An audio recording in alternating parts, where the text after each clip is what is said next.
All right, it's time to mattress stitch my HusKAL. We kind of have talked about the option of leaving it like a scarf or mattress stitching it. And I decided after seeing Kay's and wearing hers, trying hers on a couple times at the shop, that I did want to mattress stitch it.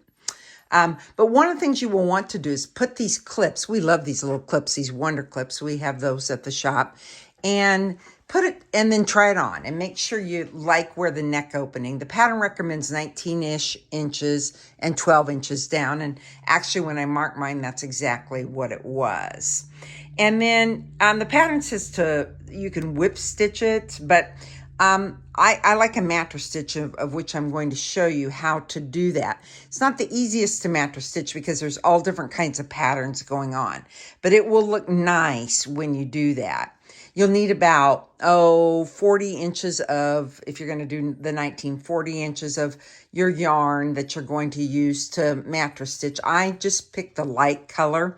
You'll see that mattress stitch is really a hidden stitch, so any of these would have worked. And I really like these bent tip thinner darning needles from Clover. And the reason I like them is because they're thinner. There's some of them out there that are really thick, but look how thin these are. And they have that little bent tip. And when I show you the mattress stitching, that will, that little bent tip allows you to dig in. So those are the tools you would need to do some mattress stitching. All right, I'm ready to get started. And you notice I'm starting here at the shoulder edge, not the neck edge. And the reason you wouldn't start at the neck edge and come down is because then this could be offset. This potentially could be a little offset, but it's not going to show up there. And one of the things we do is you need to start by anchoring. And so I'm going to come in here and I'm just going to find kind of the first little area right on the edge, and I'm going to come over on this side and I'll come in from underneath and I'll find the same spot to anchor. And then you're going to want to leave a tail, but not too big of a tail. You're going to pull mattress stitching as you go. And what is really important with mattress stitching is that it's kind of like a weaving that you're going to do. So you're going to go in, and typically we would look for 2 bars. But again, because this pattern is different all the way up, I'm just going to look to kind of anchor it between 2 stitches there. And then I'm going to come back, and you enter above where, not like here, but you come the same spot you came out of, you'll go in and catch 2 bars. So you see that? And it's kind of like sewing. And then you're going to come back, and I'm going to go in where I came out, but not below that. You have to go above that. And then I'm going to catch two bars. And you have to just kind of make it happen. This is not mattress stitching on like stockinette is pretty straightforward, but this is not straightforward. So you have to trust us that it works. So you go above, and you don't want to get, like, I don't want to come under here. That would create a lock. And so you just do this weaving back and forth where you come in above, catch a little 2, and then we'll come back to this side, come in where you came out over here. It's not a perfect science on this project, so don't worry about it. It's more of a kind of a visual.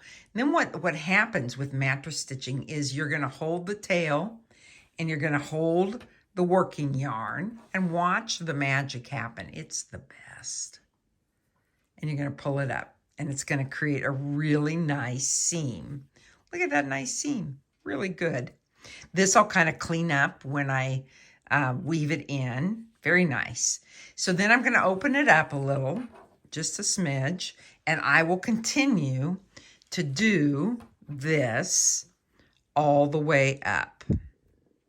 So I'm going to do a little bit, and then we'll come back and we'll take a look at how the progress is going. Okay, we've been working our way up, and you see how nice it looks.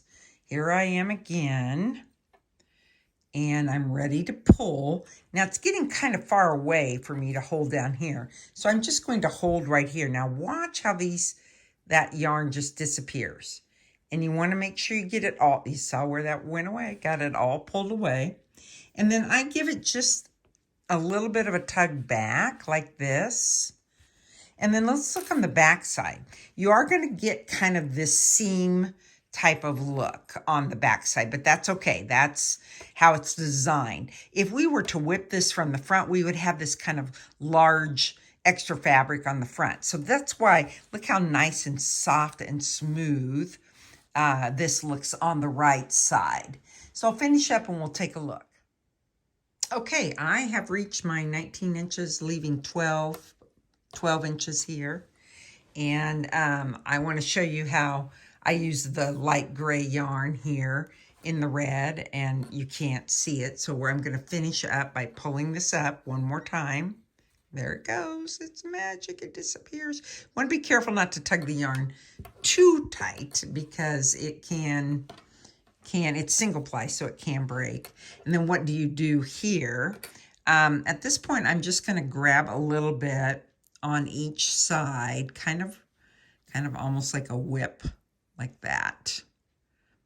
And I want to kind of secure this because, and that kind of blends in with what's happening over here, because this is going to get some wear and tear by putting it on and over my neck. I'm just whipping it up a little bit.